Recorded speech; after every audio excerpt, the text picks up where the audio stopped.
पश्चिम बंगाल के चौंकाने वाले नतीजों के बाद क्या बीजेपी अब सीएम फेस को लेकर भी चौंकाने वाला फैसला लेगी? जी हां, जिस तरीके से पश्चिम बंगाल में ममता बनर्जी की टीएमसी को जबरदस्त खदेड़ते हुए बीजेपी ने प्रचंड बहुमत के साथ अपनी सरकार बनाई। जो आंकड़े प्राप्त किए वो इस ओर इशारा कर रहे हैं कि बंगाल में ये सरकार एक स्टेबल सरकार है। शुरुआत में ऐसा लग रहा था कि लड़ाई बहुत तगड़ी होगी, किसी एक को बहुमत मिल पाना बड़ा मुश्किल होगा, कांग्रेस या कोई तीसरी अन्य पार्टी आकर कोई बड़ा खेला कर सकती है, लेकिन ऐसा कुछ नहीं हुआ। लड़ाई सीधे तौर पर बीजेपी और टीएमसी के बीच थी। कांग्रेस का दूर दूर तक नामो निशान नजर नहीं आया। कुछ सीटों पर भले ही बढ़त बनाई लेकिन उतनी अच्छी पकड़ नहीं दिखी। लेकिन अब नतीजों में बीजेपी ने अकेले की सरकार बना ली है और आंकड़ा भी ऐसा कि जो सरकार लंबे समय तक टिके, ऐसे में एक ऐसा मुख्यमंत्री बनाना जो राज्य को बहुत अच्छे तरीके से चलाए, ये तय कर पाना बड़ा मुश्किल रहेगा। लेकिन सोशल मीडिया और मेन मीडिया में कुछ नाम आप ऐसे सुन रहे होंगे जिनको लेकर कहा जा रहा है कि ये नहीं तो वो को सीएम बनाया जा सकता है। अब ये कौन है और वो कौन है, ये हम आपके सामने स्पष्ट करेंगे। क्या ममता बनर्जी, जो बंगाल में बीजेपी के खिलाफ लंबे समय से अपनी आवाज बुलंद करती रही, मुख्यमंत्री बनती रही, एक महिला के तौर पर अपनी दमदार प्रदर्शन देती रही, क्या उनके हारने के बाद बीजेपी किसी महिला को ही आगे करेगी? क्या टीएमसी की विदाई के बाद किसी महिला को सीएम बनाया जाएगा? अगर हाँ, तो कौन सा वह चेहरा हो सकता है? तो चलिए इसी मुद्दे पर चर्चा करते हैं, लेकिन उससे पहले चैनल पर नए हैं, सब्सक्राइब नहीं करें तो चैनल अवश्य सब्सक्राइब कर लीजिएगा। अपनी इस खास रिपोर्ट में 5 नामों पर चर्चा करेंगे। इसमें से एक जो सबसे ज्यादा चर्चित नाम महिला का, वो हम आपको बताएंगे। वो शुरू में ही जानकारी देते हैं और उसके अलावा जो कुछ नाम है वो आप सुन ही रहे होंगे। तो सबसे चौंकाने वाला नाम जो सीएम फेस की फहरिस्त में आ रहा है वो है रूपा गांगुली का। हिंदी और बंगाली सिनेमा की प्रसिद्ध अभिनेत्री रही हैं। महाभारत सीरियल तो आपने बहुत में से देखा होगा। महाभारत सीरियल में द्रौपदी के रोल से प्रसिद्ध हुई थी। पश्चिम बंगाल विधानसभा चुनाव 2026 में भारतीय जनता पार्टी ने रूपा गांगुली को सोनारपुर दक्षिण विधानसभा सीट से उम्मीदवार बनाया। जबरदस्त प्रदर्शन के बाद राज्यसभा की सांसद और पश्चिम बंगाल में बीजेपी महिला मोर्चा की अध्यक्ष भी रही हैं।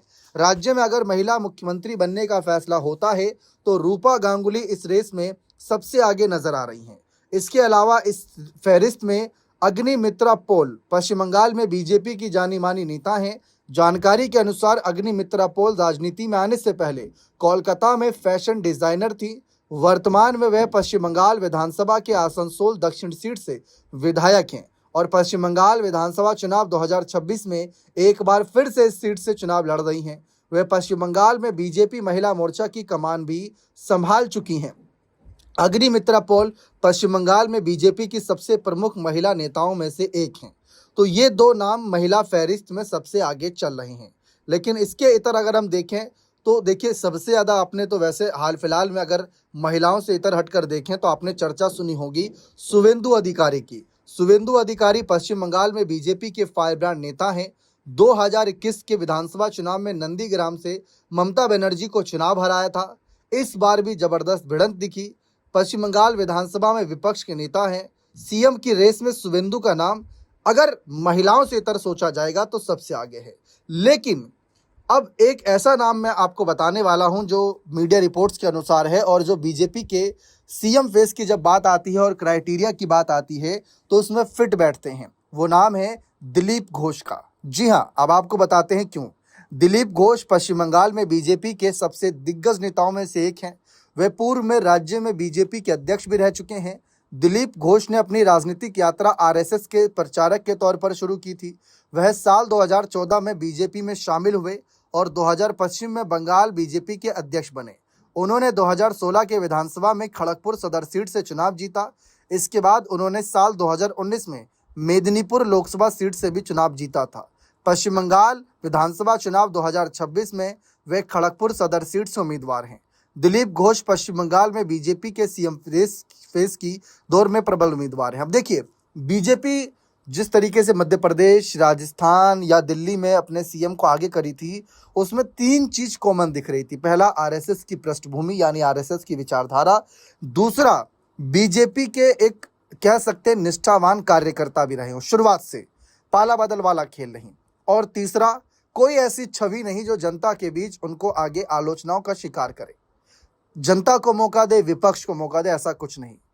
तो ये अभी तक नजर आ रहा था, लेकिन अपना ये एक नियम भी जो है बीजेपी ने बिहार में आके तोड़ दिया, क्योंकि बिहार में बीजेपी ने पाला बदल कर आए नेता सम्राट चौधरी को मुख्यमंत्री बनाया। उनकी उम्र, शिक्षा और कुछ मामलों में कोर्ट कचहरी के मामले पर विपक्ष सवाल उठाता है। और तो और वो आरएसएस की पृष्ठभूमि से भी नहीं रहे, ऊपर से वो कभी बीजेपी के पुराने कार्यकर्ता रहे ही नहीं। पहले लालू की टीम में थे, यानी लालू यादव की पार्टी में थे, फिर उसके बाद नीतीश की पार्टी में थे, फिर उसके बाद बीजेपी में आए, फिर बीजेपी ने इनको जिम्मेदारी दी और ये राज्य में बड़े पद संभालते संभालते आज मुख्यमंत्री बने। तो बीजेपी ने ये दोनों तरफ से ही संकेत दे रखे हैं कि फैसला कुछ भी हो सकता है। कोई भी कयास लगाना आप लोग लगाते रहिए, लेकिन फैसला तो बीजेपी को अंदर खाने ही लेना है।